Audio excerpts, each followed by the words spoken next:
I'm Dr. Scott Fuller. On this segment, I'm going to show you how to shovel and sweep and rake properly without hurting your back so you can have a happy back. By the way, I wrote a book called Happy Back in 2007, and in there I have sections on sweeping and raking and shoveling, and I have lots of other segments in there as well. So you can find my book on Amazon.com, BarnesandNoble.com, Amazon's Kindle, MobiPocket.com, and so forth. So if you want to check that out, you can do that. But I want to demonstrate the typical ways of shoveling and sweeping and the better ways of doing it. So here we are in 2011, and we've had unbelievable snow in the Northeast and the South and the Midwest and the Pacific Coast. Who knows? We've had snow everywhere, right, Dallas, this entire winter. And with all of this snow, we've had a lot of people shoveling and using snowblowers, and my office, and I'm sure other chiropractors and physical therapists and so forth, have been inundated with people injuring themselves. So the reason for this is to show you better ways of doing it. So the typical way that we shovel is as follows. We tend to be like this, bent over, usually hinging at the waist, right? And this is where the problems arise. We tend to hinge at the waist, right here at the low back, and we shovel like this, right? Look pretty typical stuff. And then we lift and throw and then come down. And with the piling snow of this year, we had to throw further and even increasing the velocity of the injury on the lower back. So here's where the problems arise, is hinging from the lower back here. What I suggest is a very silly looking thing. Okay? You'll always know when I'm shoveling here in Woburn, Massachusetts, because you'll see that silly person. Yeah, that one that's actually down here like this, shoveling and throwing with the arms and shoveling. It's almost like squats, right? Okay? So I'd shovel and throw, step, shovel, throw, and so on, right? You can see that they're almost like squats. I'm using the legs and using the arms to do all of the activity like this. Okay? The problem with this is you have to remember how to do this. You have to remember, don't just grab the shovel and start doing this. You literally have to take that extra time to spread the feet apart, get down on your legs like this, provided your knees allow that, and throw like so. The other recommendation I have is to change the hands on the handle. Most of us tend to have our dominant hand, usually the right hand, low on the shovel, and then we throw 100,000 shovelfuls like this. Well, I recommend that you switch to the other direction. So let's say you're a right-hander like me, and you usually like so. I start my shoveling like this. I put the left hand down, and it feels really terrible and awkward when you first do it. But over time, you get just as good on this side, too. So shovel, throw, and so on, right? Okay. Then you'd switch, which is a great thing to be able to do. Isn't it great when you're in a tight position with snow all around you to be able to shovel this way using the weak side, quote-unquote weak side, right? And then be able to switch just like this and go in the other direction. So do half the time this way and half the time this way. It spreads the stress on your arms and legs and spine and everything else, okay?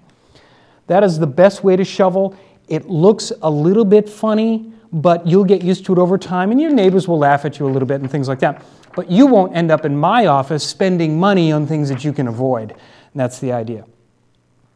The key to this is not bending at the waist and hinging at the waist. The key is to use the powerful leg and arm muscles, as I stated.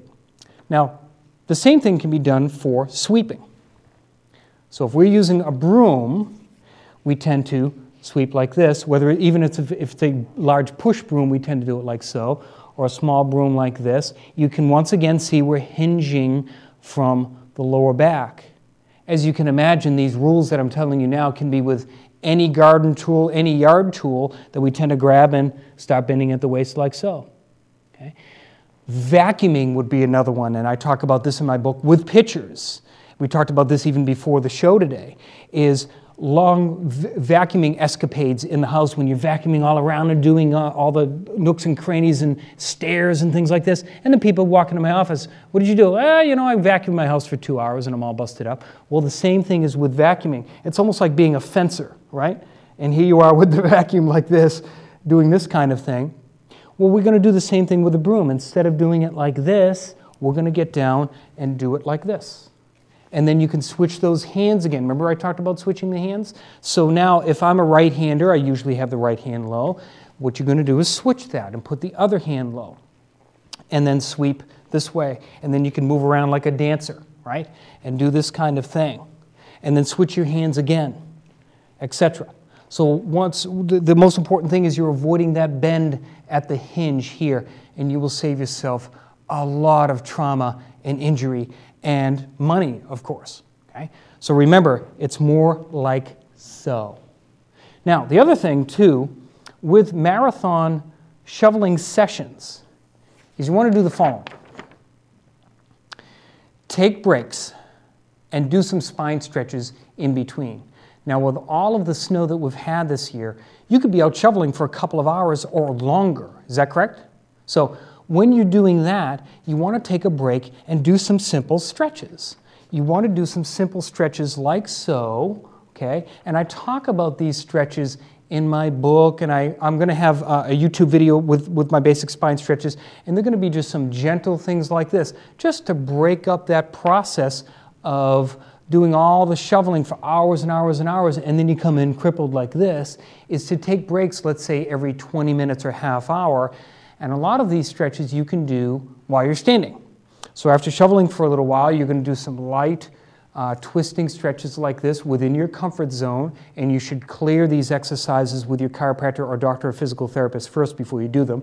So you do a few of these twisting ones. You would bend side to side a few times like this. It's a stretching break, as I call it, to undo some of the stress there.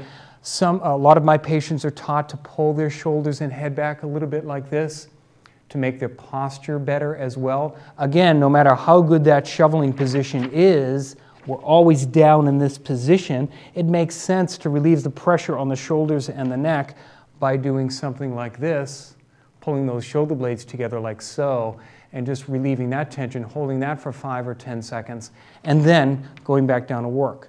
Of course, the trick is to remember to do those stretches and take the break. I really understand that. But as you get used to it over time, it will become second nature to you. You just end up taking that break because you don't want to end up in my office with a sprained strain.